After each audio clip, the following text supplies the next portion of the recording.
మరొకసారి దేవుని వాక్యంలో నుంచి కొన్ని మాటలు మనం ధ్యానించుకొని వాక్య వెలుగులో మన జీవితంలో పరిశీలించుకున్న వారమై, వాక్యం ద్వారా మనము ప్రోత్సహించబడి ఉజ్జీవింపజేయబడిన వారమై ఒక తీర్మానం తీసుకొని మనము దేవుని సన్నిధిలో నుంచి మనం బయలుదేరి వెళదాం.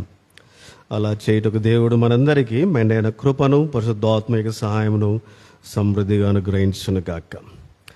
కీర్తన గ్రంథం 46వ అధ్యాయం 4వ వచనం అందరం కలిసి చదువుదాం. Let us turn to Psalms 46 verse 4. కీర్తన 46:4 అందరం కలిసి మనందరం గట్టిగా చదువుదాం. ఒక నది కలదు, దాని కాలువలు దేవుని పట్టణమును, సర్వోన్నతిని మందిరపు పరిశుద్ధ స్థలమును సంతోషపరచుచున్నవి. అలాగే కీర్తన 36 8వ వచనము మనమందరం కలిసి చదువుదాం. కీర్తన 36:8. Psalms 36 verse 8. Let us read all together. నీ మందిరం యొక్క సమృద్ధి వలన వారు సంతృప్తిని అందుచున్నారు. నీ ఆనంద ప్రవాహంలోనిది నీ వారికి త్రాగించుచున్నావు. చదివిన మాటలు దేవుడు మన యొక్క వినికిడిలో ఆశీర్వదించి మనందరితో మాట్లాడి మనందరినీ ప్రభు కోరుకున్న విధానంలో సిద్ధపరచునుగాక. యాత్రా జీవితంలో క్రైస్తవులమైన మనము దేవుని వాక్యములో చెప్పబడిన కట్టడ లేదా ఆజ్ఞ ప్రకారము ఫిలిప్పీయులకు రాసిన పత్రిక 4వ అధ్యాయము 4వ వచనం. ఫిలిప్పీయులకు రాసిన పత్రిక 4వ అధ్యాయం 4వ వచనం. ఎల్లప్పుడూ ప్రభువునందు ఆనందించుడి, మరలా చెప్పుదును ప్రభువునందు ఆనందించుడి అని చెప్పబడినట్లుగా మనం ఈ యాత్రా జీవితంలో ఎంతో సంతోషము కలిగిన వారముగా, ఆనందము కలిగిన వారముగా మనం జీవించవలసిన వారముగా మనము ఉంటున్నాం. చూడండి, ఈ లోకములో ఎవరికి లేనటువంటి ఆధిక్యత ప్రభు మనకు అనుగ్రహించిన వాడుగా ఉంటున్నాడు. ప్రభు మనల్ని ఎంతో ధన్యులుగా ఆయన మార్చిన వాడుగా ఉంటున్నాడు. కాబట్టి ధన్యులుగా చేయబడిన మనము, ఎంతో జీవము కలిగిన నిరీక్షణ కలిగిన మనము, ప్రభు ద్వారా ఎన్నో విధాలుగా ఆదుకొనబడుతున్న మనము, ఆ ప్రభు మనకు చాలానే దేవుడుగా ఉండి నడిపిస్తున్నట్లుగా ఉండగా మన యాత్రా జీవితంలో ఎలాగుండాలంటే ఎంతో సంతోషము, ఆనందము కలిగిన వారముగా మనము ఉండాలి. మన ముఖాలలో ఇతరులు చూసినప్పుడు సంతోషం కనపడాలి. కానీ చాలాసార్లు క్రైస్తవులమైన మనం ఎలాగుంటున్నామంటే, ఈ లోకం రీతిగా ఉన్న వారందరికంటే మనం ఏదో పోగొట్టుకున్న వారముగా కనబడుతూ ఉంటున్నాం. లోకంలో ఉన్నవారే ఎంతో సంతోషం కలిగిన వారుగా ఉన్నారు అనేటువంటి విధానంలో మన యొక్క బిహేవియర్, ప్రవర్తన కనపడుచున్నదిగా ఉంటున్నది. మనం అన్నీ పోగొట్టుకున్నట్టుగా నేలకు తలను వేసుకొని లోకంలో మనం ముందుకు సాగుతూ ఉంటాం. కానీ ప్రభు క్రైస్తవులమైన మనం అలా ఉండాలని చెప్పలేదు. మనం ఎంతో సంతోషముతో ఉండాలి, ఆనందముతో ఉండాలి. ప్రభు కొరకై మనము గంతులు వేసిన వారముగా యాత్రా జీవితంలో మనం ఉండాలి.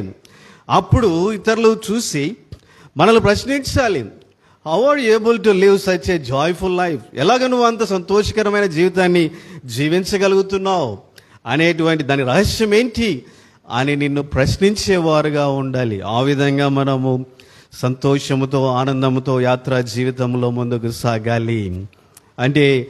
మరి సమస్యలన్నీ లేకపోతే అన్నా, ఎటువంటి ఇబ్బందులు లేకపోతే, చింత లేకపోతే మేము అలాగా చాలా ఈజీగా ఉండగలము అని మీరు చెప్పవచ్చు. కానీ దేవుని వాక్యము అవన్నీ ఉండవు అని చెప్పలేదు.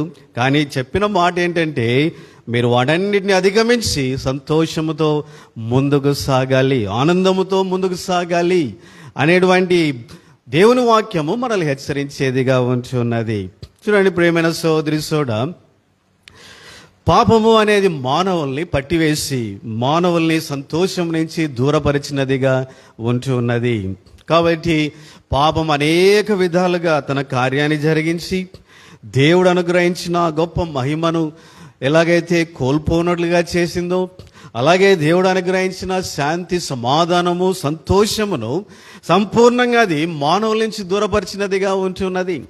ఇప్పుడు మానవుల్లో ఉన్నదంతా చింత, భయము, దిగులు, అసమాధానము, లేకపోతే సంతోషం లేని స్థితి, లేకపోతే గిల్టీ ఫీలింగ్, అంటే తప్పు చేశాను అపరాధ భావముతో నింపబడిన వాడుగా ఉంటున్నాడు. గతంలో చేసిన తప్పులను బట్టి ఎప్పుడు చింతిస్తున్న వాడుగా ఉంటున్నాడు. ఆ విధంగా పాపము మానవుని నుంచి సంతోషమును తొలగించి వేసినదిగా ఉంటున్నది. మరి ఈ లోకంలో చాలామంది చాలా నవ్వుతూ ఉంటారు, సంతోషంగా కనపడుతుంటారు, జోకులు వేస్తూ ఉంటారు. మరి వాళ్ళ సంగతి ఏంటి అని మీరు అడగవచ్చు. వారి ముఖం మీద ఉన్నదంతగా అదంతా మోసపూరితమైన సంతోషము. If you go in to their hearts, ఒకవేళ వారి హృదయాంతరంగాలు మీరు పరిశీలించగలిగితే లోపల ఉన్నదంతా దుఃఖము, బాధ, భయము, వేదన, నరక భయము, లేకపోతే మరణ భయము, ఇవన్నీ వారి హృదయాన్ని నింపివేసినవిగా ఉంటున్నాయి. దాన్ని కప్పిపెట్టుకొని సంతోషంగా ఉండడానికి వారు ఎంతగానో ప్రయాసపడుతున్నారు. సాతానుడు ఆ దుఃఖాన్ని అణిచివేసుకోవడానికి ఎన్నో మార్గాలు వారికి చూపిస్తున్నాడు. మీరు సినిమాలు చూడండి, సంతోషం కలుగుతుంది అంటాడు. సారా తాగండి, అన్ని మర్చిపోతారంటారు. డ్రగ్స్ వేసుకోండి, మీరు తేలిపోతారు అంటాడు. లేకపోతే స్నేహితులతో కలిసి తిరగండి, మీకు అన్నీ మాయమైపోతాయి. ఇలాగ సైతానుడు వాళ్ళను మోసగించి లోపలున్న దానిని అలాగే ఉంచి పైకి మాత్రము సంతోషంగా ఉండడానికి వారిని ప్రోత్సహిస్తూ ఉంటున్నాడు. కానీ అది నిజమైన సంతోషము కానే కాదు. పాపము మానవుని దేవుడు అనుగ్రహించిన సమాధానం, శాంతి, సంతోషం నుంచి దూరం చేసినదిగా ఉంటున్నది. కానీ దేవుని బిడ్డలమైన మనము తిరిగి ఆ ప్రభు శిలువలో మరణించడం ద్వారా, మన పాపములకు పరిహారం చెల్లించడం ద్వారా, ఎప్పుడైతే మనం ఆ ప్రభు దగ్గరికి వచ్చి ప్రభువా కనికరించుము అని ఆయన విశ్వాసం ఉంచి ప్రార్థించినప్పుడు ఆ ప్రభు మన పాపములన్నింటినీ పరిహరించినాడు, ఆయన విమోచించినాడు. ఆయన ఇప్పుడు మన హృదయాన్ని అంటే తన ప్రేమతో, తన ఆత్మతో నింపి ఇప్పుడు మనకు ఎటువంటి సంతోషాన్ని అనుగ్రహించాడు చూడండి. పేతురు రాసిన మొదటి పత్రిక 1వ అధ్యాయం. పేతురు రాసిన మొదటి పత్రిక 1వ అధ్యాయంలో ఇలాగా దేవుడు అనుగ్రహించిన సంతోషమును గురించి పేతురు ఇలాగా రాయించుంటున్నాడు. 8 నుంచి 9 వరకు కలిసి ఉన్నాయి, మనందరం కలిసి చదువుదాం. 1 Peter chapter 1 verse 8 and 9. మీరు ఆయనను చూడకపోయినను ఆయనను ప్రేమించున్నారు. ఇప్పుడు ఆయనను కన్నులారా చూడకయే విశ్వసించు మీ విశ్వాసమునకు ఫలమును అనగా ఆత్మరక్షణ పొందుచు చెప్పన అసఖ్యమును మహిమాయుక్తమైన సంతోషము గలవారై ఆనందించున్నారు. కాబట్టి క్రైస్తవులకు దేవుడు అనుగ్రహించిన సంతోషం ఏంటి అంట? కాబట్టి మనం పొందిన జాయ్ ఏంటి అని ఎవరైనా అడిగితే ఏమని చెప్పాలి? నేను పొందిన సంతోషము చెప్పన అసఖ్యమును మహిమాయుక్తమైన సంతోషం అది. కాబట్టి ఇప్పుడు అది చెప్పడానికి అలివిగానేది, దాన్ని వివరించలేను నేను. అది మహిమతో నింపబడినట్టు సంతోషము. అలాంటి సంతోషము నేను పొందిన వాడనని మనం చెప్పవచ్చు. కాబట్టి క్రీస్తులో ప్రభువు మనలో మన పాపం నుంచి మనం విడిపించడం ద్వారా ఆయన అనుగ్రహించిన సంతోషం ఇది. కాబట్టి చెప్పనసఖ్యమును మహిమాయుక్తమైన సంతోషాన్ని పొందిన నీవు నేను ఈ లోకంలో ఎలాగుండాలి? తాత్కాలికమైన ఆనందాన్ని పొందుతున్న వారికంటే అన్ని పరిస్థితులలో మనం సంతోషం కలిగిన వారముగా మనం ఉండాలి. వాళ్ళ సినిమా హాల్లో ఉంటేనే సంతోషం, స్నేహితుల మధ్యలో ఉంటేనే సంతోషం, త్రాగుతూనే సంతోషం, లేకపోతే వారిలో సంతోషం లేనే లేదు. వారు ఒంటరిగా ఉండలేరు, వారి సంతోషం పటాపంచలైపోతుంది. కానీ క్రీస్తులో నీవు నేను పొందిన సంతోషం అది చెప్పనసఖ్యమును మహిమాయుక్తమైన సంతోషం. అది మన అంతరంగం అంతటిని నింపినదిగా ఉంటున్నది. కాబట్టి ఆ సంతోషాన్ని బట్టి మనం స్నేహితుల మధ్యలో ఉన్నా లేకపోయినా, మనకు కావాల్సింది మనం పొందినా పొందకపోయినా, మనం అన్ని పరిస్థితులలో సంతోషముతో యాత్రా జీవితంలో ముందుకు సాగేవారముగా మనం ఉండాలి. కాబట్టి ప్రేమైన సోదరి సోడ, అది దేవుడు మన యొద్ద నుంచి కోరుకుంటున్నటువంటి ఆయన యొక్క ఆశ. కాబట్టి క్రైస్తవులమైన మనము అలా సంతోషముతో యాత్రా జీవితంలో ముందుకు సాగాలి. దేవుడిని రక్షించింది, ఏర్పరచుకునింది, నేను పక్షంగా కార్యాన్ని జరిగించింది. ఆయన శ్రమ, దుఃఖ, అవమానం అందు పొందింది ఎందుకో తెలుసా? నిన్ను సంతోషంగా ఉంచడానికి, నేను ఆనందంతో నింపడానికి, నువ్వు ఎల్లప్పుడూ ప్రతి పరిస్థితులలో నీ యాత్రా జీవితంలో సంతోషకరమైన వ్యక్తిగా ముందుకు సాగడానికి ఆయన ఇటువంటి ఆశీర్వాదకరమైన జీవితానికి నిన్ను ఏర్పరచుకొని రక్షిస్తే మరి నువ్వు ఎలాగుంటున్నావు? సంతోషం లేనివాడోగా, దిగులుతో నింపబడిన వాడోగా, అన్ని పోగొట్టుకున్న వాడోగా కనపడుతూ ఉంటున్నావు. కారణం ఏంటి? కాబట్టి ప్రేమైన సోదరి సోడా, దేవుని యొక్క సంతోషం ఎలాంటిదో తెలుసా? దేవుని వాక్యం ఏం చెప్తున్నదంటే అన్ని పరిస్థితులలో మనం నిజంగా సంతోషముతో మనం ముందుకు సాగాలంటే ఈ దేవుని సంతోషము ఒక నదితో పోల్చబడింది. ఒక నది లాంటిది. It is the Joy of the lord is like a river. It will flows always in our heart. మన హృదయాంతరంగంలో ఈ నది ఎల్లప్పుడూ ప్రవహించుచూ ఉండాలి. అలా ప్రవహించున్నప్పుడే అది చింతను కొట్టుకొని పోతుంది, భయాన్ని కొట్టుకుపోతుంది, లేకపోతే రకరకాలైన ఆలోచనలు కొట్టివేస్తుంది. ఎటువంటి దానినైనా అది కొట్టివేసుకొని పోయి నిన్నెంత చెప్తుంది? సంతోషముతో నీ హృదయాన్ని నింపేదిగా ఉంటుంది. అందుకనే దేవుడు తన సంతోషాన్ని, ఆనందాన్ని ఒక నదితో పోల్చిన వాడుగా ఉంటున్నాడు. కీర్తనలు అదే కీర్తన గ్రంథకర్త రాస్తూ ఉంటున్నాడు. ఆయన ఏమన్నాడు చూడండి, కీర్తనలు 46:4. ఒక నది కలదు, దాని కాలువలు దేవుని పట్టణమును, సర్వోన్నతిని మందిర పరిశుద్ధ స్థలమును దేంతో నింపుతున్నాయంట? సంతోషపరుచుచున్నాయి, సంతోషముతో నింపుచున్నవిగా ఉంటున్నాయి. అలాగే 36లో కూడా ఆయన ఏమంటున్నాడు? నీ ఆనంద ప్రవాహములోనిది నీ వారికి త్రాగించుచున్నావు. ఇది ఆనంద ప్రవాహము. కాబట్టి ప్రేమైన సహోదరి కూడా ఈ ప్రవాహము నీలో ఎల్లప్పుడూ ప్రవహించాలి. అలా ప్రవహించగలిగినప్పుడే నిజంగాను యాత్రా జీవితంలో ఎంతో సంతోషం కలిగిన వ్యక్తిగా ముందుకు సాగగలవు. ఈ ప్రవాహం ఎక్కడైనా ఆగిపోయినట్లయితే, ఈ ప్రవాహం నాకు ఆటంకం కలిగినట్లయితే నువ్వు సంతోషముగా యాత్రా జీవితంలో ముందుకు సాగలేవు. చాలా మారులు ఈ లోకం ఇచ్చే సంతోషం ఎలాంటిదో తెలుసా? కృష్ణా రివర్ లాంటిది కదా. వర్షాలు వచ్చినప్పుడు, తుఫాను వచ్చినప్పుడు వారధి దాటిపోయినట్టుగా వస్తూ ఉంటాయి, లేకపోతే అసలు నీరు ఉండనే ఉండదు. ఈ లోకం ఇచ్చే సంతోషం అలాంటిది. కానీ దేవుడిచ్చే సంతోషం అలాంటిది కాదు. అది జీవనది, ఎప్పటికీ ఎండిపోనటువంటిది, నిరంతరము ప్రవహించేది. అది దేవుని సన్నిధిలో నుంచి ప్రవహిస్తున్నటువంటి జీవధారలు. అది ఎప్పుడు కానీ ఎండిపోదు. కానీ అది నీ జీవితంలో ప్రవహిస్తూ ఉండాలి. అప్పుడే నిజంగా సంతోషముగా యాత్రా జీవితంలో ముందుకు సాగగలవు. కాబట్టి ప్రేమైన సోదరి సోడా, ఈ మధ్యాహ్న కాల సమయం నేను చెప్పాలనుకున్న ప్రాముఖ్యమైన సత్యం ఏంటి అంటే, అనేక మంది క్రైస్తవులు నిజంగా క్రీస్తులో ఆనందించలేకపోవడానికి, సంతోషంగా జీవించలేకపోవడానికి కారణం ఏంటో తెలుసా? ఈ ప్రవాహానికి అనేకమైన అడ్డులు వారి హృదయంలో ఉన్నాయి. ఈ ప్రవాహం ధారాళంగా ప్రవహించకుండా అనేకమైన రాళ్ళ లాంటివి వారి హృదయంలో ఉన్నాయి. దానివల్ల ప్రవాహం ఆగిపోతూ ఉంటున్నది. దేవుడిచ్చిన సంతోషం ఎక్కడా పోలేదు. కానీ నీ హృదయంలో చేరిన అడ్డు బండలు, they are obstructing the flow of joy. కాబట్టి ఆ సంతోషం ప్రవహించకుండా అడ్డుపడుతూ ఉంటున్నాయి. కాబట్టి నిజంగా నీ జీవితంలో సంతోషముతో, ఆనందముతో ఎల్లప్పుడూ జీవించాలంటే ఈ అడ్డు రాళ్ళను నీ హృదయంలో నుంచి తొలగించుకోవాలి. ఎప్పుడైతే తొలగించుకుంటావో నిజంగా అన్ని వేళల, అన్ని సమయములలో you can rejoice in the lord.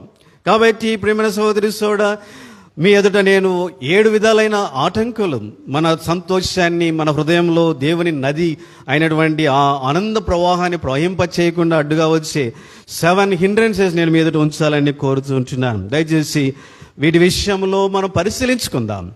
ఎక్కడైనా ఇది మన హృదయంలో ఉండి మన యొక్క సంతోషాన్ని దేవుని యొక్క సంతోషం మనలో ప్రవహించకుండా అడ్డుగా ఉండి మనల్ని సంతోషంగా జీవించనీయకుండా ఉంటున్నదేమో జాగ్రత్తగా మనం పరిశీలించుకోవడానికి ప్రయత్నం చేద్దాం. మొట్టమొదటిగా మనం చూసినట్లయితే చాలామంది క్రైస్తవులు రక్షించబడినామని వారు విశ్వసిస్తూ ఉంటున్నారు. కానీ ఇంకా వారిలో ఒక అనుమానం ఉంది. ఆ అనుమానం ఏంటో తెలుసా? నేను చనిపోతే పరలోకానికి వెళ్తానా లేదా? కాబట్టి ఈ అనుమానం అనేది పెనుభూతమైపోయి వారు క్రీస్తులో సంతోషించలేని వారుగా ఉంటున్నారు. So the first hindrance is lack of assurance of salvation. కాబట్టి ఎవరైతే నిజంగా నేను రక్షించబడ్డాను, నేను పరలోకానికి వెళ్తాను అనేటువంటి నిశ్చయత కలిగిన వారుగా ఉంటారో, నిజంగా వారు ఎల్ల వేళలా గంతులు వేస్తూ ఆనందంతో తమ రక్షణ గురించి ఇతరులకు తెలియజేస్తూ ముందుకు సాగేవారుగా ఉండగలరు. కానీ చూడండి, ఎవరిలో అయితే ఈ యొక్క నిశ్చయత లేదు అంటే దాని అర్థం, ఈ నిశ్చయత ఏంటో తెలుసా? నిశ్చయత అంటే నేను చనిపోయినా లేదా ప్రభు వచ్చినా నేను ప్రభువుతో కలిసి నరకాగ్ని తప్పించబడి పరలోకంలో ఉంటాను అనేటువంటి భరోసానే ఈ నిశ్చయత. మరి ఆ నిశ్చయత ఎవరైతే నిజంగా కలిగి ఉంటారో వారు నిజంగా ఆనందముతో, సంతోషముతో తమ యాత్రా జీవితాన్ని కొనసాగించగలరు. ఒకవేళ ఈ నిశ్చయత లేదనుకోండి, the doubt will never allow you to live a ఒక జాయ్ఫుల్ లైఫ్. రక్షణ నిశ్చయత విషయంలో అనుమానం కలిగిన వారు ఎప్పుడే కానీ తమ యాత్రా జీవితంలో సంతోషముగా జీవించలేరు. ఎందుకంటే ఆ అనుమానం వారిలో ఎల్లప్పుడూ వెంటాడుతూ ఉంటుంది, వారిని ఎల్లప్పుడూ కలవరానికి గురి చేస్తూ ఉంటుంది. అమ్మో, ప్రభు వస్తే నేను పరలోకానికి పోనేమో, ఒకవేళ ప్రభు వస్తే నేను నరకానికి వెళ్తానేమో అనే భయం వారిని వెంటాడుతూ ఉంటుంది. కనుక వారు ఎప్పుడే కానీ పరలోక అంటే ఈ ఆనందముతో ముందుకు సాగలేరు. కాబట్టి ఈ మధ్యాహ్న కాల సమయం ప్రేమైన సోదరి సోడ, ప్రేమైన యవనస్తురాల, నీ హృదయంలో ఈ నిశ్చయత ఉందా? నేను చనిపోతే తప్పకుండా ప్రభుతో కలిసి పరలోకంలో ఉంటాను అనేటువంటి నిశ్చయత నీలో ఉందా? ఒకవేళ నిశ్చయత ఉంటే నిజంగా you can live A joyful life always. ఎల్లప్పుడూ సంతోషముతో ఆనందముతో ముందుకు సాగగలవు. కాబట్టి ఈ అనుమానంతో ఉన్నవారు ఇంకా భయంకరమైన పరిస్థితుల్లోనికి వెళ్ళిపోతారు. ఎప్పుడైనా వారు తప్పు చేశారనుకోండి, సైతానుడు అంటాడు, నీకు రక్షణ లేదు కాబట్టి నువ్వు పని చేసావు, కాబట్టి లేకపోతే ఎందుకు చేస్తావు, నువ్వు ప్రభు బిడ్డవైతే ఇలాగెందుకు ఉంటావు అని ఇలాగ రకరకాల ఇంకా పెట్రోల్ పోసి వాడేం చేస్తాడు, నిజంగా మన హృదయంలో ఉండే ఆనందం అంతా పోయేటట్టు చేస్తాడు. ఇంకా ఉండే లోపలంతా భయమే ఉంటుంది తప్ప ఎక్కడే కానీ ఆనందము ఉండదు. కాబట్టి ఫస్ట్ హిండ్రెన్స్ నువ్వు తీసివేసుకోవాల్సిన ఈ యొక్క అడ్డుబండ ఏంటో తెలుసా? రక్షణ నిశ్చయత నువ్వు నిజంగా కలిగిన వాడవుగా ఉండాలి. కాబట్టి ఎట్లా చెప్పాలో తెలుసా? సైతానుడు ఎన్ని అనుమానాలు తీసుకువచ్చినా, ఎటువంటి ఆలోచనలు తీసుకుని వచ్చినా, సైతానా నేను రక్షించబడ్డాను, ప్రభువు నా పాపములు క్షమించాడు, నిశ్చయముగా నేను ప్రభువుతో కలిసి పరలోకంలో ఉంటాను ఆయన గట్టిగా బల్లగుద్ది చెప్పేటువంటి ధైర్యం నీలో ఉండాలి. అలాంటి నిశ్చయత ఉండాలి. అప్పుడే నిజంగా సంతోషముతో ఆనందముతో నువ్వు యాత్రా జీవితంలో ముందుకు సాగగలవు. ఏ విధంగా ఇటువంటి నిశ్చయత నీవు నేను కలిగిన వారముగా ఉండగలం? చూడండి, ఈ యొక్క డౌటు ప్రతి విశ్వాసి యొక్క సమస్య. చాలామంది అనుకోవచ్చు, పెద్దలైన విశ్వాసులు లేకపోతే అనేక మంది అనుకుంటూ ఉంటారు, వాళ్ళకి అనుమానం రాదేమో అని. చాలామంది విశ్వాసుల్లో ఈ సమస్య ఉంది. ప్రశ్న వారిని వేధిస్తూ ఉంటుంది అనేక మారులు, అనేక పరిస్థితులలో. చూడండి, ఒక ఉదాహరణ చెప్తాను. బాప్తిసం ఇచ్చి యోహాను ఉన్నాడు. ఆయన ప్రభువుని గురించి ప్రకటించినాడు. ప్రభువుని గురించి ఆయన అన్నాడు, నా వెనక వచ్చేవాడు నాకంటే గొప్పవాడు, ఆయన చెప్పువారు ఇప్పుటకుడు నేను యోగుడని కానన్నాడు. ఒకసారి ప్రభువు నడుచుకుంటూ వస్తుంటే ఆయన ఇలాగన్నాడు, ఎదిగో లోక పాపములు మోసుకొని పోవు దేవుని గొర్రెపిల్ల అన్నాడు. ప్రభువు బాప్తిసం ఇచ్చినాడు. పైనుంచి ఆకాశం తెరవబడుట, పరిశుద్ధాత్మ దేవుడు పావురం వలె దిగివచ్చుట చూసినాడు. ఇదిగో ఈయన నేను ఆనందిస్తున్నాను, ఈయన నా ప్రియ కుమారుడు అని చెప్పుట కూడా యోహాను వింటూ వచ్చినాడు. కానీ ఎప్పుడైతే జైల్లో పడ్డాడో అప్పుడు యోహానుకు అనుమానం వచ్చింది. ఏంటి, ఈయనేమో గొప్ప దేవుని కుమారుడు అన్నాడు, మరి నేనేమో జైల్లో ఉన్నాను, నన్ను విడిపించడం లేదు ఈయన అని అనుమానం కలిగిందేమో. కానీ యోహాను ఏం చేశాడో తెలుసా? He has cent his disciple, తన శిష్యులు పంపించాడు యేసుప్రభు దగ్గరికి. ఏమని అడిగారు వాళ్ళు? రాబోవాడు నీవేనా, మరి ఒకరి కొరకు మేము ఎదురు చూడాలి. ఇంతగా చూసినటువంటి వ్యక్తి, ఇంతగా ప్రకటించినటువంటి వ్యక్తి, ఇంతగా బాప్తిసం ఇచ్చిన వ్యక్తికి లోపల ఏం కలిగింది? ఇప్పుడు అనుమానం. కాబట్టి బాప్తిసం ఇచ్చి యోహానికి అనుమానం కలిగితే నీవు నేనెంత?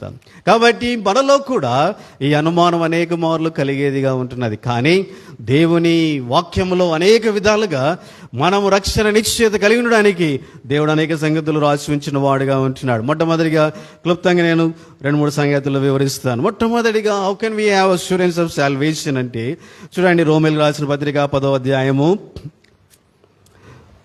రోమేలు రాసిన పత్రిక 10వ అధ్యాయం 13వ వచనము, అందరం కలిసి 10వ వచనము 10:10.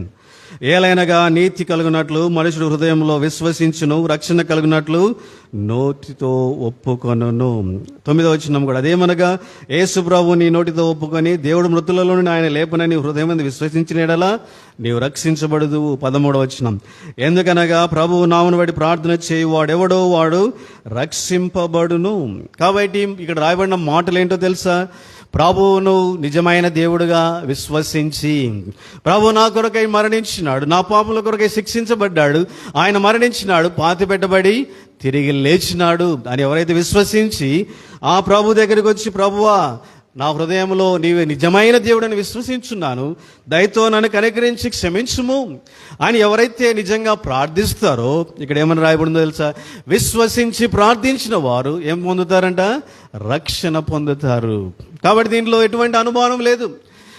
ఇది దేవుని ప్రక్క చెప్పిన మాట, ఇది మనం మానవులు చెప్పేటువంటి మాట కాదు. ఎవరైతే విశ్వసించి ప్రార్థించినారో వారు తప్పకుండా రక్షించబడిన వారుగా ఉంటూ ఉన్నారు. కాబట్టి ఈ సమయంలో అలాగా ప్రార్థించున్నట్లయితే, విశ్వసించినట్లయితే, there is no doubt about your salvation. నువ్వు రక్షించబడిన వ్యక్తివే, దానిలో ఎటువంటి అనుమానం లేదు. ఎందుకో తెలుసా?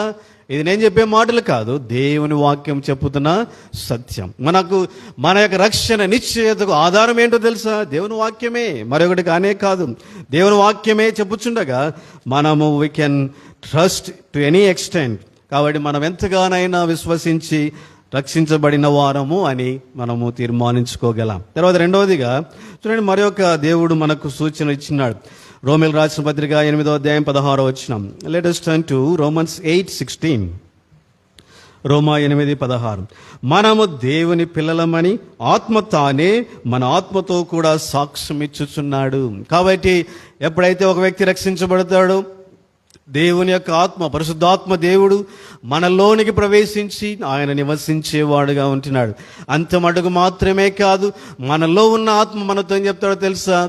నీవు దేవుని కుమారుడవు, దేవుని కుమార్తెవు అని ఆయన చెప్పుచున్నవాడుగా ఉంటాడు. కాబట్టి ప్రియమైన సోదరి సోడా, పరిశుద్ధాత్మ దేవుడు, మనం పొందిన పరిశుద్ధాత్మ దేవుని యొక్క స్వరమే మనం రక్షించబడినాము అనే దానికి నిజమైన రుజువుగా ఉంటున్నది. The spirit is testifying that we are children of God. మనం దేవుని కుమారులమని ఆత్మ దాన్ని బోధిస్తూ సాక్ష్యం ఇచ్చుచున్నవాడుగా ఉంటున్నాడు. తర్వాత మూడవదిగా మనం చూసినట్లయితే, our conscience is the proof that we are saved people. మనము రక్షించబడినాము అని చెప్పడానికి మన యొక్క మనస్సాక్షి కారణము. చూడండి, 2 కొరింథీ 5వ అధ్యాయం 17వ వచనంలో రాయబడింది, ఎప్పుడు క్రీస్తు యేసునందున్న వారు నూతన సృష్టి.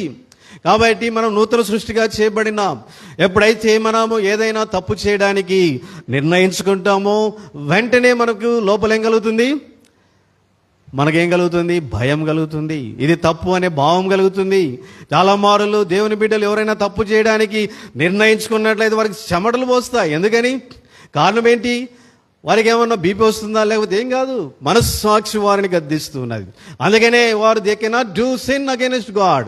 కాబట్టి this is the proof that you are saved person. నీకు మనస్సాక్షి కడగబడినది, నువ్వు దేవుని బిడ్డవు అని చెప్పడానికి మనస్సాక్షి రుజువుగా ఉంటున్నది. అదే పాపులు, ఈ లోకంలో ఉన్న వారు, రక్షించబడని వారు భయం లేకుండా కదా వారు పాపం చేస్తూనే ఉంటారు. పాపం చేస్తున్నామని ఆలోచన కూడా వారికి ఉండదు. ఎందుకంటే వారు మనస్సాక్షి వాతివేయబడినది. కాబట్టి అందుకని వారు ఎటువంటి భయము లేకపోతే ఆలోచన లేకుండా పాపం చేయవారుగా ఉంటారు.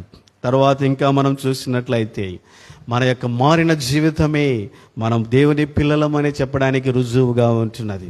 2 కొరింథీ 5:17లో రాయబడింది, ఎప్పుడు క్రీస్తు యేసునందున్న వారికి నూతన సృష్టి. ఇదిగో పాతవి గతించను, ఇదిగో క్రొత్తవాయను. కాబట్టి అవర్ చేంజ్డ్ లైఫ్, మన పాత జీవితము, ఇప్పుడు జీవితం గమనించినట్లయితే మారిన మన జీవితమే మనం దేవుని బిడ్డలమని చెప్పడానికి రుజువుగా ఉంటున్నది. ఈ విధంగా మనం we can tell so many other things. కానీ ప్రియమైన సోదరి సోడా, ఈ 4 సంగతులు గుర్తుంచుకోనండి. వాక్య ప్రకారం నడుచుకున్నాం, ఆత్మను పొందిన వారంగా ఉంటున్నాం, మనస్సాక్షిగా గద్దించబడుతున్నాం, మారిన జీవితం కలిగి ఉన్నాం. That's why we are saved people. మనము రక్షించబడిన వారము, రక్షణ నిశ్చయత కలిగిన వారముగా మనం ఉంటున్నాం. కాబట్టి ఇప్పుడు ఎవరైనా చెప్పినట్లయితే ఎటువంటి అనుమానం లేదు. ఎవరు ఎటువంటి అనుమానాలు తీసుకొచ్చినా, సైతం ఎటువంటి కలవరాన్ని తీసుకొచ్చినా ఇప్పుడు చెప్పగలం, నేను దేవుని వాక్య ప్రకారం నడుచుకున్నాను, ఆత్మను పొందిన వాడనిగా ఉంటున్నాను, మనస్సాక్షి చేత నడిపించబడుతున్నాను, మారిన జీవితం నాలో ఉంది. సైతం నేను రక్షించబడిన వ్యక్తిని, ఎటువంటి అనుమానం లేదు. ప్రభు వస్తే నేను పరలోకములో ఉంటాను. ఈ నిశ్చయత నీలో ఉంటే నిజంగా నీ జీవితం ఎంతో సంతోషకరంగా ఆనందమయమైనదిగా ఉంటుంది. ఈ నిశ్చయత నీలో లేకపోతే you cannot live A joyful life. సంతోషకరమైన జీవితం నీలో ఉండనే ఉండదు. కాబట్టి మొట్టమొదటి హిండ్రెన్స్ను మనము తొలగించుకుందాం. ఆ హిండ్రెన్స్ ఏంటంటే రక్షణ నిశ్చయత లేని జీవితం. రెండవదిగా మనం చూసినట్లయితే చూడండి ప్రియమైన సోదరి సోడా, ఈ లోకంలో చాలా తప్పుడు బోధలు ఉంటున్నాయి, అబద్ధ బోధలు ఉంటున్నాయి. వాటిని బట్టి కూడా చాలామంది క్రైస్తవులలో సంతోషం అనేది లేకుండా పోచున్నదిగా ఉంటున్నది. అందుకని మొదటి యోహాను పత్రికలో 1వ అధ్యాయం 4వ వచనంలో యోహాను ఇలాగంటూ వచ్చినాడు. చూడండి, 1 John chapter 1:4. మొదటి యోహాను పత్రిక 1వ అధ్యాయము 4వ వచనం మనం అందరం కలిసి చదువుదాం. మన సంతోషము పరిపూర్ణమగుటకై మేము ఈ సంగతులు మీకు రాయుచున్నాము. కాబట్టి ప్రియమైన సహోదరి సంతోషము పరిపూర్ణమగుటకై మొదటి యోహాను పత్రికలో యోహాను భక్తుడు అనేక సంగతులు రాస్తూ వచ్చిన వాడుగా ఉంటున్నాడు. వాటిలో ఆయన రాసిన ప్రాముఖ్యమైన సంగతి ఏంటో తెలుసా? ద ఫాల్స్ టీచర్స్, అబద్ధ బోధకులు. అందుకని మొదటి యోహాను పత్రిక 4వ అధ్యాయం 1-2 వచనాల్లో ఆయన అన్నాడు, ప్రతి ఆత్మను విశ్వసించవద్దు అన్నాడు. ప్రతి ఆత్మ అది దేవుని సంబంధమైనదో కాదో వివేచించి తెలుసుకొనండి అన్నాడు. ఎందుకంటే లోకంలోనికి ఏమన్నాడు? అనేక మంది అబద్ధ బోధకులు బయలుదేరి వెళ్ళిన వారుగా ఉంటున్నారు అని యోహాను భక్తుడు అంటూ వచ్చినాడు. కాబట్టి ఈ అబద్ధ బోధకులు, ఈ అబద్ధటువంటి మనుషులు ఏం చేస్తున్నారంటే బై దే రాంగ్ టీచింగ్స్, తప్పుడు బోధల వలన సంతోషాన్ని మనం లేకుండా వారు ఎంతగానో వారు ప్రయత్నిస్తూ ఉంటూ ఉన్నారు. కాబట్టి కొంతమంది ఎలాగుంటారంటే ఏమి లేకపోయినా ఉందని చెప్తారు. కొంతమంది ఎలాగుంటారంటే అన్నీ ఉన్నా ఏమీ లేదని చెప్పేవారుగా ఉంటారు. ఇటువంటి ప్రపంచంలో మనం ఉన్నాం. ఒకవైపు ఒకరున్నారు, ఏమంటే తెలుసా? మీరు రక్షించబడినారు, మీరు పరలోకానికి వెళ్తారు, మీరు ఎలాగ జీవించినా దేవుడు పట్టించుకోడు, ఆయన ప్రేమమయుడు, ఆయన రక్షకుడు, ఆయన కృప కలిగిన వాడు, మిమ్మల్ని పరలోకానికి వెళ్తే కొంతమంది చెప్తూ ఉంటారు. ఒక పక్క ఏమంటారో తెలుసా? ఈ అబద్ధ బోధకులు ఏం చేస్తారంటే మీకు వారు ఎలాగ మాట్లాడుతూ ఉంటారంటే, దేవుణ్ణి మనం పాప క్షమాపణను ఒప్పుకున్నావు చాలా మంచిదే, కానీ నీ పాపాలు క్షమించబడినాయంటే ఒక రుజువు ఉండాలంటారు కదా. కాబట్టి ఒక రుజువు కనపడాలి, నీకు కలలో రావాలి, ఒక దర్శనం రావాలి, అప్పుడే నీ పాపాలు పరిహరించబడినట్లు, లేకపోతే నీ పాపాలు క్షమించబడినట్టు కాదు. కాబట్టి మీరేం చేయాలి? మీరు ఏడుస్తూ ఉండండి. దేని గురించి? ప్రతి దినం మీ పాపాల గురించి ఏడుస్తూనే ఉండండి అని చెప్తా ఉంటారు కొంతమంది బోధకులు. అందుకని మా రూమ్మేట్ ఒకడు ఉండేవాడు, ప్రతి దినం ఏడుస్తూనే ఉంటాడు. ఎట్లా ఏడుపు వస్తుందో నాకే అర్థం కాదు, కానీ ప్రతి దినం ఏడుస్తూనే ఉంటాడు. ఎందుకు ఏడుస్తున్నావు అంటే, నాకు ఇంకా నా పాపాలు క్షమించినామని దేవుడు నాకు కల రాలేదు, నాకు ఒక సైన్, ఒక రుజువు కనపడలేదు, అందుకనే నేను ఏడుస్తూ ఉంటాను అని చెప్పాడు. కాబట్టి చూడండి, ప్రియమైన సహోదరి దేవుడు ఎలా చెప్పాడు? మొదటి యోహాను పత్రిక 1వ అధ్యాయం 9వ వచనం. మనకు దేవుడు అనుగ్రహించిన వాగ్దానం ఏంటి? 1 John chapter 1:9. అపోస్తలుడైన యోహాను మన సంతోషం పరిపూర్ణమగుటకై ఈ సంగతులు రాయొచ్చు. ఆయన ఏం తెలియజేశాడో 9వ వచనం, మన పాపములను మనం ఒప్పుకునేలా ఆయన నమ్మదగిన వాడును నీతిమంతుడు గనుక ఆయన మన పాపములను క్షమించి సమస్త దుర్నీతి నుండి మనల్ని పవిత్రులుగా చేయును. కాబట్టి మన పాపములు మనం ఒప్పుకుంటే ఆయన తప్పకుండా క్షమిస్తాడంట, ఆయన కడిగి పవిత్రపరుస్తాడంట. ఎందుకో తెలుసా? ఎందుకని? మనం ఏదో గొప్పవారమని కానీ ఏదో ఆయనకు మనము ఇష్టమైనవని కాదు. ప్రాముఖ్యమైన కారణం ఏంటో తెలుసా? ఆయన నమ్మదగిన వాడు, ఆయన నీతిమంతుడు. కాబట్టి తన నమ్మకత్వాన్ని బట్టి ఆయన ఎప్పుడే కానీ మన ఆశను వమ్ము చేయవాడు కానే కాదు. నువ్వు నిజంగా యథార్థంగా దేవుని సన్నిధిలోనికి వచ్చి నీ పాపములు క్షమించమని అడిగితే తప్పకుండా ఆయన పరిహరిస్తాడు, క్షమిస్తాడు, కడిగి నీతిమంతులుగా చేస్తాడు. ఇటువంటిలో ఎటువంటి అనుమానం లేనే లేదు. Again you no need to worry about some sign, ఏదో కళ, దర్శనము, ఇటువంటి వాటి కొరకు ఎదురు చూడని అవసరం లేదు. దేవుడు ఆల్రెడీ వాగ్దానం ఇచ్చాడు, నీ పాపములను క్షమిస్తానని. కాబట్టి తప్పకుండా ఆయన క్షమించిన వాడుగా ఉంటున్నాడు. ఇది మనము విశ్వసించాలి. కాబట్టి దేని గురించి అయితే మీరు ప్రార్థిస్తున్నారో దాన్ని పొంది నిన్నామని ఏం చేయాలంట? నమ్మవలెను కదా. మనము పాప క్షమాపణ కొరకే దేవుని దగ్గరకు వచ్చాం, ఆయన వాగ్దానం ఇచ్చినాడు, కాబట్టి తప్పకుండా క్షమించినాడు. ఇటువంటి ఇంకా అనుమానం లేనే లేదు. చాలామంది అంటే కొంతమందిలో ఉన్నటువంటి తప్పుడు ఆలోచనలు ఏంటంటే, ప్రాముఖ్యంగా యవనస్తులు, వారు దేవుని సన్నిధిలో క్షమాపణ అడుగుతారు, బైబిల్ తెరిచి ఇటు చూస్తారు కదా. కరెక్ట్ వాగ్దానం ఏదైనా వాక్యం వచ్చింది అనుకోండి, వారు ఏం చేస్తారంటే క్షమించబడినాం అనుకుంటారు. లేకపోతే అక్కడ ఏదైనా ఇర్మియా గ్రంథము, హెజ్కేల్ గ్రంథం వచ్చిందనుకోండి, ఇంకంతే కదా. కాబట్టి అది సరైన పద్ధతులు కానే కాదు, అవి నిజమైనవి కానే కాదు.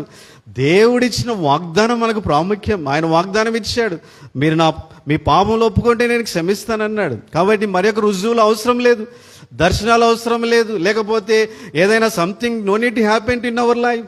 కాబట్టి your forgiveness doesn't depends on your feelings, అది మనం తెలుసుకోవాలి. Your forgiveness depends on faithfulness of God. నీ క్షమాపణ దేవుని యొక్క నమ్మకత్వం మీద ఆధారపడింది, కానీ నీ ఫీలింగ్స్ మీద ఆధారపడింది, లేకపోతే నీ సైన్స్ మీద ఆధారపడింది కానే కాదు.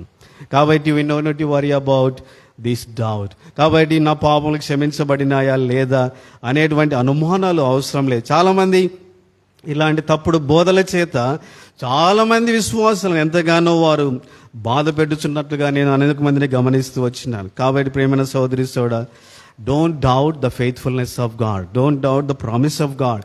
దేవుని యొక్క వాగ్దానాలు, దేవుని యొక్క నమ్మకత్వాన్ని ఎప్పుడే కానీ అనుమానించవద్దు. ఇంకా కొంతమంది చెప్తా ఉంటారు, నీ పాపములు క్షమించబడినాయంటే రుజువు ఏంటో తెలుసా? నువ్వు టంగ్స్లో మాట్లాడాలంటారు కదా.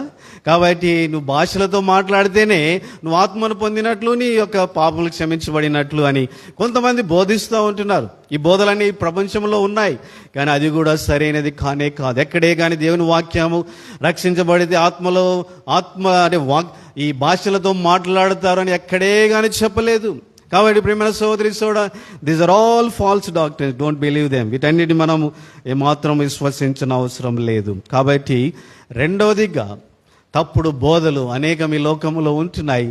అవి దేవుని యొక్క సంతోషంలో మనం కొనసాగనీయకుండా అడ్డుగోడలుగా ఉంటున్నాయి. కాబట్టి నిజంగా దేవుళ్ళు ఎల్లప్పుడూ సంతోషిస్తూ ఆనందిస్తూ ముందుకు సాగాలంటే రెండవ హిండ్రెన్స్ అయినటువంటి, రెండవ బండ అయినటువంటి తప్పుడు బోధల నుంచి నువ్వు జాగ్రత్త పరచుకోవాలి, దాని నుంచి నేను దూరపరచుకోవాలి. అప్పుడే నిజంగా ప్రభువులో ఎల్లప్పుడూ ఆనందిస్తూ సంతోషముగా ముందుకు సాగగలం.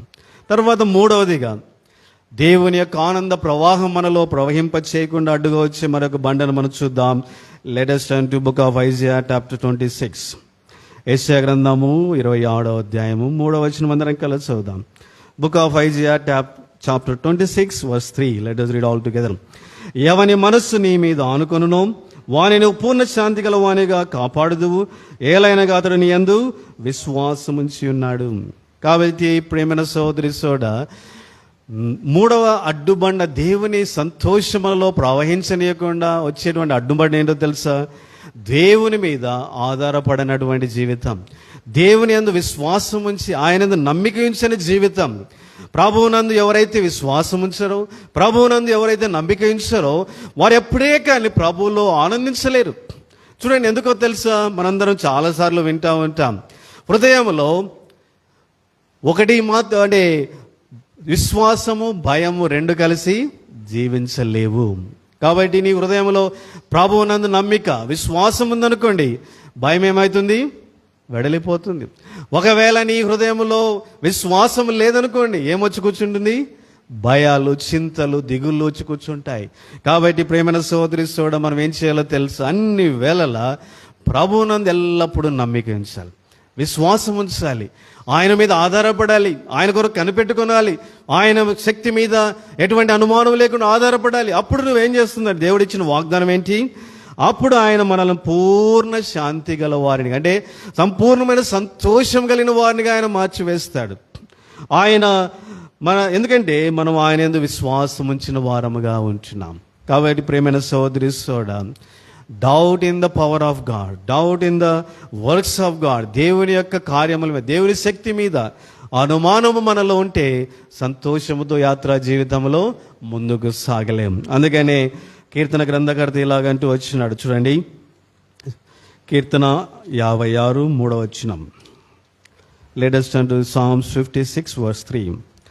నాకు భయము సంభవించు దినమున నిన్ను ఆశ్రయించుచున్నాను, దేవుని బట్టి నేను ఆయన వాక్యమును కీర్తించెదను, దేవుని యందు నమ్మిక ఉంచున్నాను, నేను భయపడను, శరీరదారులు నన్నేమి చేయగలరు. అదే మాట ఇంకా కీర్తన గ్రంథకర్త 11వ వచనంలో అంటున్నాడు, నేను దేవుని యందు నమ్మిక ఉంచున్నాను, నేను భయపడను, నరులు నన్నేమి చేయగలరు. కాబట్టి ఇక్కడ దావీదు ఎంతో సంతోషముతో ఆయన ముందుకు సాగలదు. ఎన్నో అపాయాలు చుట్టూ ఉన్నాయి, ఎంతో శత్రువులు ఉన్నారు. కాబట్టి ఇప్పుడు ఆయన అంటున్నాడు, 10,000 మంది నా పక్కన కూలినను నేను భయపడను, నేను రాత్రి వేళలా ఒంటరిగా ఉన్నాను, చక్కగా పడుకొని నిద్రపోతాను. ఎందుకో తెలుసా? దావీదు అంటున్నాడు, I put my trust in you. నేను నీ యందు నమ్మిక ఉంచున్నాను, కాబట్టి నీవు నన్ను ఆదుకుంటావు, నువ్వు నన్ను భద్రపరుస్తావు, నువ్వు నన్ను కాపాడుతావు. నీ అనుమతి లేకుండా ఏ మానవుడు, ఏ శక్తి కూడా నన్ను ముట్టలేదు. అందుకని దావీదు ప్రతి భయం నుంచి విడిపించబడిన వాడై ధైర్యముగా, సంతోషముతో యాత్రా జీవితంలో ముందుకు సాగలుగుతూ వచ్చినాడు. ప్రియమైన సహోదరి సోడా, ఈ లోకంలో మనకెన్నో భయాలు ఉంటున్నాయి, చుట్టూ ఎన్నో ఆందోళనలు ఉంటున్నాయి. భవిష్యత్తును గురించిన భయాలు, లేకపోతే పిల్లల గురించి భయాలు, ఆరోగ్యాన్ని గురించిన భయాలు, లేకపోతే రకరకాలైన భయాలు, చింతలు ఎన్నో ఈ లోకంలో మనల్ని పట్టివేసి సంతోషంగా మనం ఉండకుండా చేసేవిగా ఉంటున్నాయి. కానీ ఇటువంటి పరిస్థితుల్లో మనం ఏం చేయాలి? వీటన్నిటి నుంచి నీవు విడుదల పొందాలంటే నువ్వు ప్రభువునందు విశ్వాసం ఉంచాలి, ప్రభువునందు నమ్మిక ఉంచాలి, ప్రభు వైపు చూడాలి. అప్పుడే సమస్త విధములైనటువంటి భయాల నుంచి నువ్వు విడిపించబడేవిగా ఉంటాం. అంతేకాదు ప్రియమైన సహోదరి సోడా, మనందరి జీవితాల్లో మనకు కష్టాలు ఎదురు కావచ్చు, ఇబ్బందులు ఎదురు కావచ్చు. కానీ వాటి పరిస్థితులలో కూడా మనం ప్రభువు మీద ఆధారపడగలిగితే మనం సంతోషముతో యాత్రా జీవితంలో ముందుకు సాగగలం. కాబట్టి ఇబ్బందులు లేని వ్యక్తులు ఎవరు లేరు, కష్టాలు లేని వ్యక్తులు ఎవరు లేరు, అనారోగ్య పరిస్థితులు ఎదురు కాని మనుషులు ఎవరు లేరు. ఈ లోకంలో అంత పూలతోటగా ఉండేటువంటి మనుషులు ఎవరు లేరు. ప్రతి మనుషుడికి వారికి తగినట్లుగా కష్టాలు ఉన్నాయి, ఇబ్బందులు ఉన్నాయి, శ్రమలు ఉన్నాయి, రకరకాలైన పరిస్థితులు ఉన్నాయి. కానీ వీటన్నిటిలో ప్రభువునందు మనము నమ్మికించి ఆయన మీద ఆధారపడుచు మనం ఏం చేయాలి? పూర్ణ శాంతి గల వారముగా ముందుకు సాగాలి. అప్పుడే నిజంగా సంతోషించే వారముగా మనము ఉండగలం. చూడండి, ఒక చిన్న బిడ్డని తీసుకొని మీరు గాల్లోకి ఇసిరేయండి. చిన్న బిడ్డ భయపడతాడా, నవ్వుతాడా? ఏం చేస్తారు? నవ్వుతాడు కదా. అంటే ఏంది? నిజంగా భయపడవలసిన పరిస్థితుల్లో సంతోషముతో ఎలాగ నింపబడుతున్నాడు. అందుకని వాళ్ళు మళ్ళీ ఏమంటారు తెలుసా? వన్స్ అగైన్ అంటారు కదా, మళ్ళీ ఒకసారి పైకి అయింది అంటారు. అంటే దాని అర్థం ఏంటో తెలుసా? వారు ఎవరి మీద నమ్మిక ఉంది? వారికి వాళ్ళ డాడీ మీద, మమ్మీ మీద వారికి నమ్మకం ఉంది. కాబట్టి అటు ఇంకా ఈ భయాలన్నీ వారికి ఎదురు కావు. వారు ఎంజాయ్ చేస్తూ ఉంటారు భయాలలో కూడా. కారణం ఏంటంటే they put all there trust on their parents కదా. కాబట్టి తండ్రి మీద, తల్లి మీద ఆ నమ్మకం ఉంచినారు కనుక భయాలన్నీ పోరిపోయినాయి. అందుకనే సంతోషించగలుగుతున్నారు. అదేవిధంగా ప్రేమైన సోదరి సోడా, మన యాత్రా జీవితంలో ఎన్ని పరిస్థితులున్నా నీవు గనక ప్రభు వైపు చూసి ఆయన మీద నమ్మిక ఉంచి ఆయన మీద ఆధారపడగలిగితే నిజంగా ప్రతి భయం నుంచి, దిగులు, చింత నుంచి విడిపించబడి సంతోషముతోని యాత్రా జీవితంలో ముందుకు సాగగలం. కాబట్టి పరిస్థితులను అధిగమించి జీవించగలవు, పరిస్థితులను అణచివేసి సంతోషముతో యాత్రా జీవితంలో ముందుకు సాగలవు. కాబట్టి మనం చేయవలసిందలా ఒకటి, we have to put our trust in God. దేవుని మీద నమ్మిక ఉంచాలి. కాబట్టి ఇశ్రాయేలీయులు దేవుని మీద నమ్మిక ఉంచే బదులు ఐగుప్తు మీద నమ్మిక ఉంచినారు. కానీ దేవుడు అంటూ వచ్చినాడు, ఐగుప్తు మీరు మీద ఆధారపడుతున్నారు, కానీ దానివల్ల మీకు సంతోషం కలగదు, ఇంకా మీకు దుఃఖం అధికమవుతుంది అన్నాడు. చూడండి, యెషయా గ్రంథము 30వ అధ్యాయము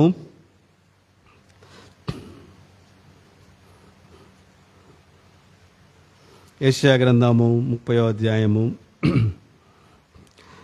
2వ వచనం. వారు నా నోటి మాట విచారణ చేయక ఫరో బలము చేత తమ్మును తాము బలపరుచుకొనుటకు ఐగుప్తు నీడను శరణజొచ్చుటకు ఐగుప్తునకు ప్రయాణం చేయుదురు. ఫరో వలన కలుగు బలం మీకు అవమానకరమగును, ఐగుప్తు నీడ శరణజొచ్చుట వలన సిగ్గు కలుగును.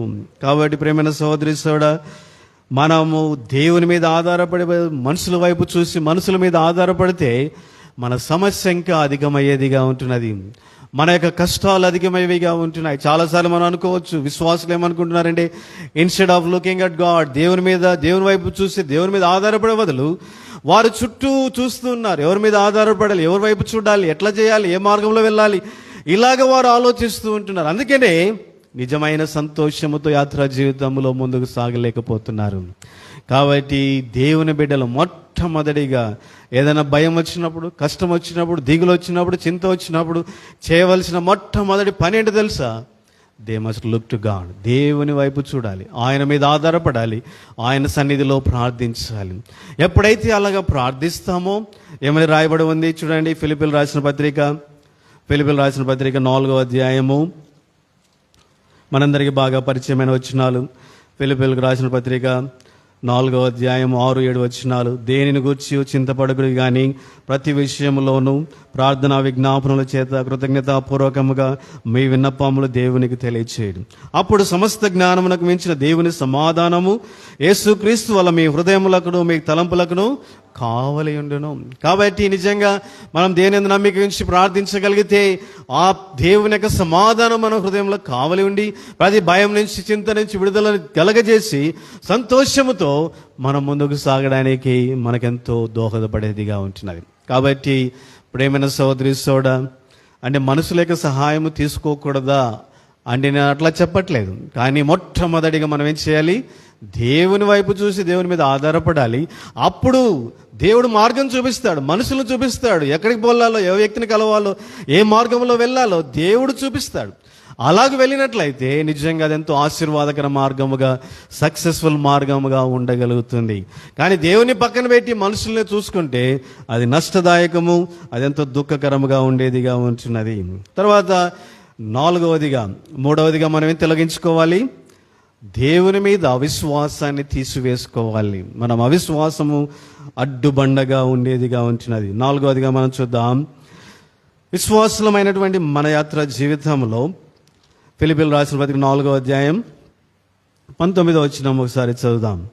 ఫిలిప్పీయులకు రాసిన పత్రిక 4వ అధ్యాయం 19వ వచనం మనమందరం కలిసి చదువుదాం. Let us turn to Philippians chapter 4 verse 19.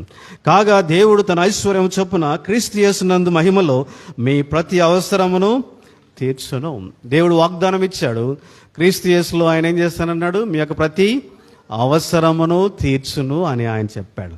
కాబట్టి చాలామంది విశ్వాసులు ఏమనుకుంటారంటే they are full of false expectations కదా.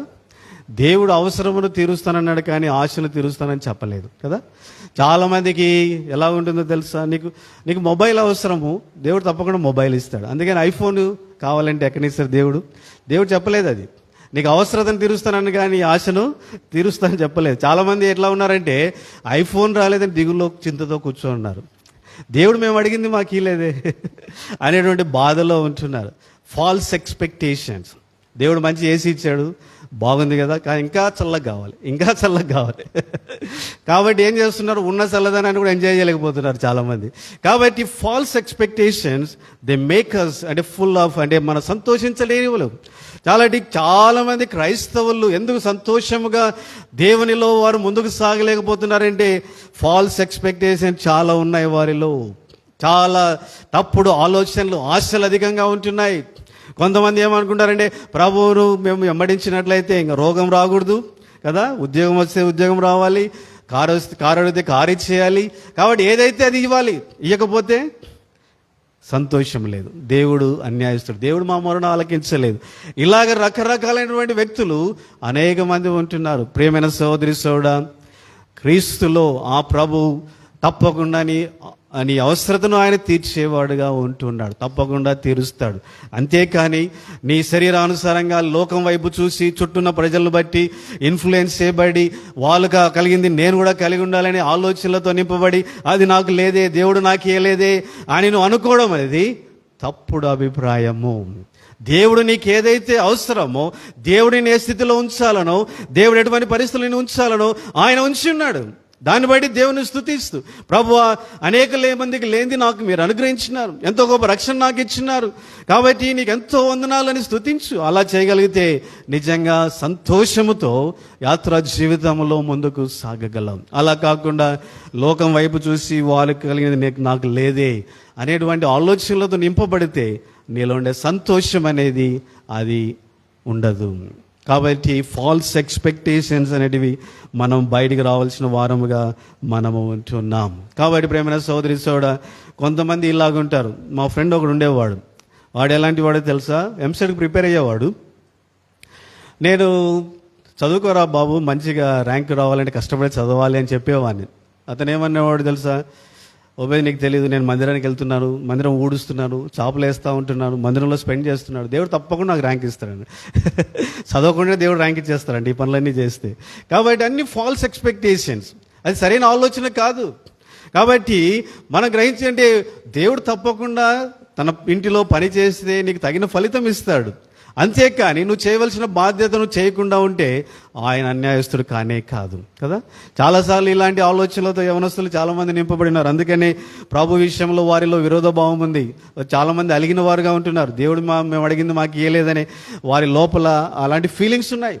They have enmity against God. అందుకనే దేవుని సంపూర్ణంగా వారు హత్తుకొని జీవించలేకపోతున్నారు, దేవునిలో ఆనందించలేకపోతూ ఉంటున్నారు. కాబట్టి ప్రేమైన సోదరి సోడా, don't allow false expectation. Be careful about false expectation from God. దేవుని విషయంలో వ్యర్థమైన వాటిని ఆశించి కోరుకొని వాటి చేత పట్టబడిన వాడుగా ఉండవద్దు. దేవుని సన్నిధిలో ప్రార్థించి నీకు ఏది అవసరమో గ్రహించు. దేవుని చిత్తానుసారంగా నువ్వు ఏది అడిగినా ఆయన తప్పకుండా నీకు ఇస్తాడు. దాన్ని బట్టి సంతోషించు. యాత్రా జీవితంలో అలా ముందుకు సాగగలిగితే నిజంగా నువ్వు ఆనందించేవాడుగా ఉంటావు. నీలో ఎటువంటి దుఃఖం అనేది ఉండదు. దేవుని ఎప్పుడు హత్తుకొని ఆయన కృతజ్ఞుడివై ముందుకు సాగేవాడుగా ఉండగలవు. తర్వాత 5వదిగా మనం చూసినట్లయితే, మన హృదయంలో దేవుని యొక్క ఆనంద ప్రవాహం ప్రవహించకపోవడానికి కారణం ఏంటో తెలుసా? Our selfish nature. చూడు, ఎవరైతే స్వార్థముతో ఉంటారో వారు నిజంగా ఎప్పుడే కానీ ఆనందించలేరు. కాబట్టి అందుకనే జాయ్ అంటే అర్థం ఏంటో తెలుసా? JOY అని ఉంటుంది. జాయ్ అంటే ఏంటి తెలుసా? ఫస్ట్ ఏంటి? జే అంటే జీసస్, ఓ అంటే ఏంటి?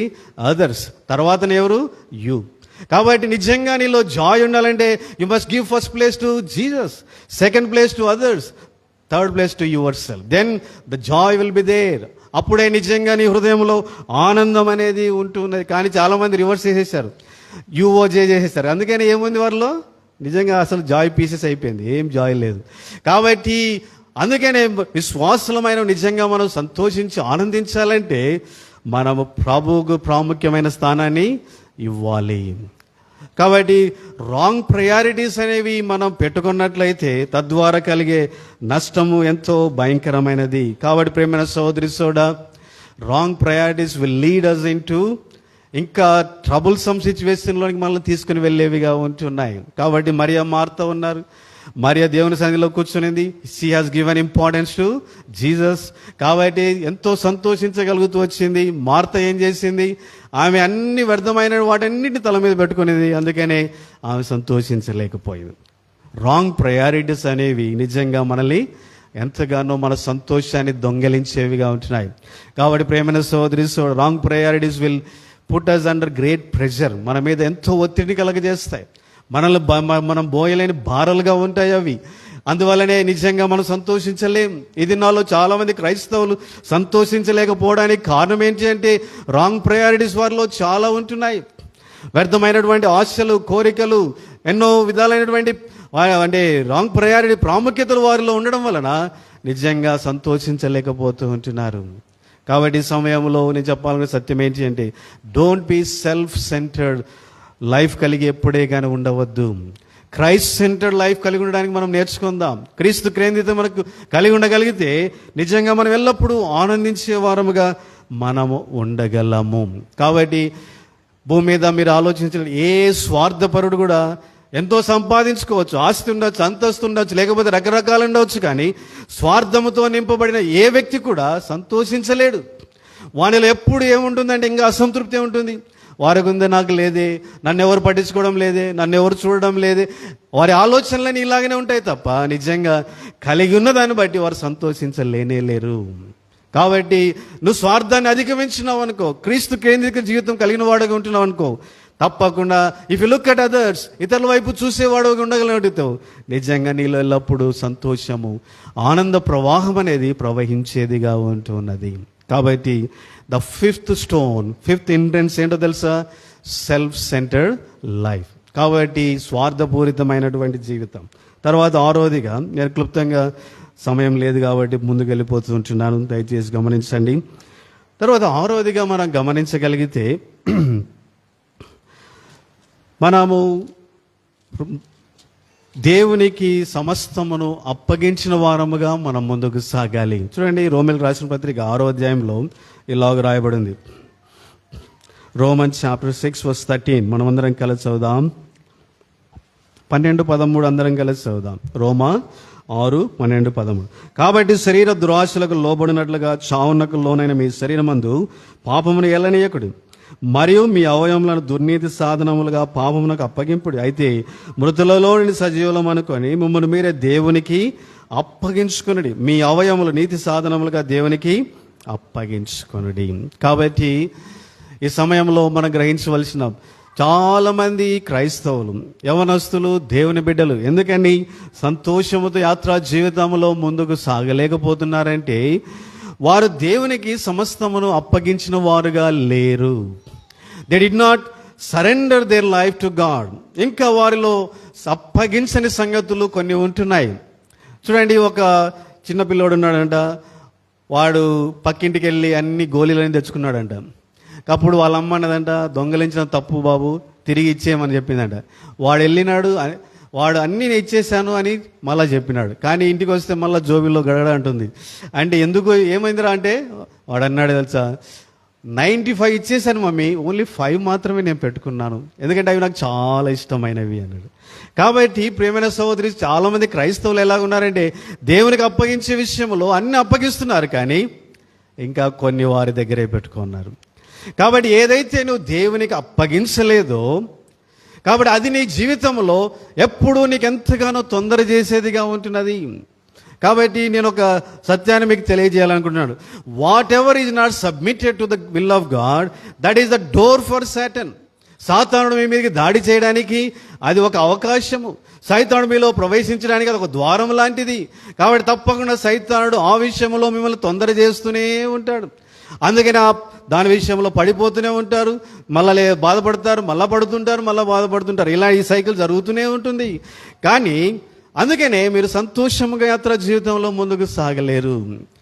కాబట్టి నిజమైన సంతోషం నీలో ఉండాలి అంటే నీ జీవితాన్ని సంపూర్ణంగా దేవునికి అప్పగించుకోవాలి. దేవునికి అప్పగించని ఏరియా అంటూ నీ జీవితంలో ఏది కూడా ఉండకూడదు.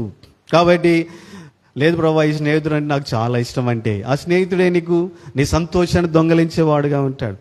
లేదు ప్రభా, ఈ బొమ్మలే నాకు చాలా సంతోషం అంటే ఆ బొమ్మలే నీ సంతోషాన్ని దొంగలించేవిగా ఉంటాయి. ఈ పుస్తకం అంటే నాకు చాలా ఇష్టం ప్రభు అంటే ఆ పుస్తకమే నిన్ను దుఃఖంలోనికి నెట్టివేసేదిగా ఉంటుంది. లేకపోతే ఈ సినిమాలంటే నాకు చాలా ఇష్టం ప్రభు అంటే అవే నిన్ను నష్టంలోనికి, దుఃఖంలోనికి త్రోసివేసేవిగా ఉంటాయి. కాబట్టి ప్రియమైన సహోదరి సోదరుడా, నిజంగా సంతోషముతో ఆనందించాలంటే don't stop surrendering anything that God ask you. దేవుడు నిన్ను అడిగే విషయంలో ఏది కూడా ఆయనకు అప్పగించకుండా వెనుకంజ వేయవద్దు.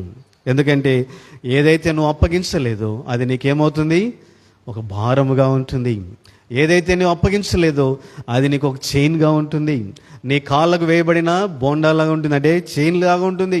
అది నేను ఎప్పుడు ఏం చేస్తుంది, వెనక్కి లాగుతూనే ఉంటుంది. నీ క్రైస్తవ జీవితం భారభరితంగా ఉంటుంది. ఎందుకల్లా యేసుని నమ్ముకున్నానా అనేటువంటి ఆలోచనలో కలుగుతూ ఉంటాయి. అయ్యో నేను దీన్ని విడిచిపెట్టలేకపోతున్నాను అనేటువంటి బాధ నీలో ఉంటుంది. నేను తప్పు చేస్తున్నాననే బాధ నీలో ఉంటుంది. కాబట్టి ప్రియమైన సహోదరి సోదరుడా, నిజంగా ప్రభువులో ఎల్లప్పుడు నువ్వు ఆనందించాలంటే surrender to God everything, give to him everything, don't keep anything in your life. దేవునికి అప్పగించని ఇదంటూ ఏది కూడా నీ జీవితంలో కలిగి ఉండవద్దు.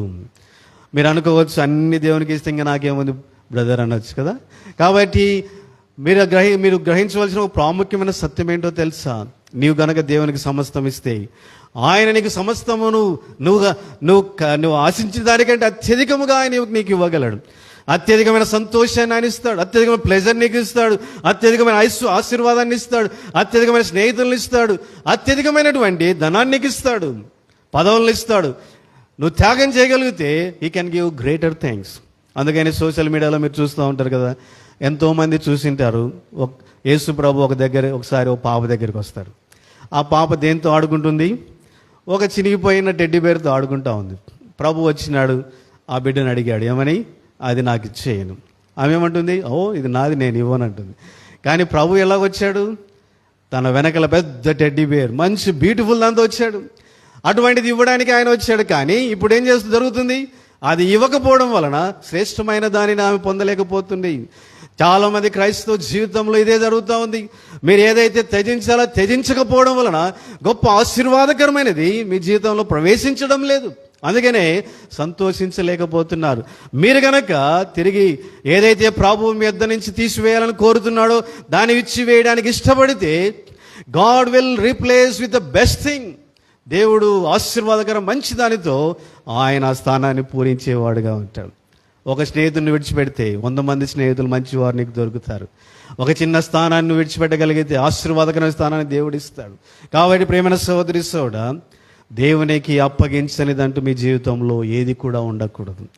ఏదైతే అప్పగించలేదో అది ఒక అడ్డుబండగా, దేవుని యొక్క సంతోషం మీలో ప్రవహించకుండా ఆటంకపరిచేదిగా ఉంటున్నది. So let us be careful. Give everything to God, then the joy of the Lord will flow in your life without any hindrance. తర్వాత చివరిగా 7వదిగా మనం చూద్దాం. మనము 6 బండలు చూస్తూ వచ్చినాం, 6 రాళ్ళు చూస్తూ వచ్చినాం. మొట్టమొదటి ఏంటి? రక్షణ నిశ్చేత లేనటువంటి జీవితం. 2వదిగా తప్పుడు బోధలు. 3వదిగా దేవుని మీద అనుమానము, విశ్వాసం లేనటువంటి జీవితం. 4వదిగా ఫాల్స్ ఎక్స్పెక్టేషన్స్ ఫ్రమ్ గాడ్. తర్వాత 5వదిగా స్వార్థపూరితమైనటువంటి జీవితం, సెల్ఫ్ సెంటర్డ్ లైఫ్. తర్వాత 6వదిగా దేవునికి అప్పగించని సంగతులు. ఇప్పుడు చివరిగా 6వదిగా మనం చూద్దాం. చూడండి, కీర్తన